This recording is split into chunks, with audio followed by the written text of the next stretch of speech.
میں نے سب سے یکسو ہو کر اپنے آپ کو اسی ذات کی طرف متوجہ کیا جس نے آسمانوں اور زمین کو پیدا کیا ہے، اور میں مشرکوں میں سے نہیں ہوں۔ اور ان کی قوم ان سے بحث کرنے لگی تو انہوں نے کہا کہ تم مجھ سے اللہ کے بارے میں کیا بحث کرتے ہو؟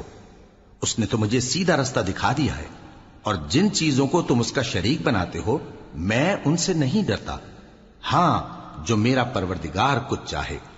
میرا پروردگار اپنے علم سے ہر چیز کا احاطہ کیے ہوئے ہے۔ کیا تم خیال نہیں کرتے؟ بھلا میں ان چیزوں سے جن کو تم اللہ کا شریک بناتے ہو کیوں کر ڈروں، جبکہ تم اس بات سے نہیں ڈرتے کہ اللہ کے ساتھ شریک بناتے ہو جس کی اس نے کوئی سند نازل نہیں کی۔ اب دونوں فریق میں سے کون سا فریق امن و بے خوفی کا زیادہ حقدار ہے؟ اگر سمجھ رکھتے ہو تو بتاؤ۔ جو لوگ ایمان لائے اور انہوں نے اپنے ایمان کو شرک کے ظلم سے ملوث نہیں کیا، ان کے لیے امن و بے خوفی ہے، اور وہی ہدایت پانے والے ہیں۔ اور یہ ہماری دلیل تھی جو ہم نے ابراہیم کو ان کی قوم کے مقابلے میں عطا کی تھی۔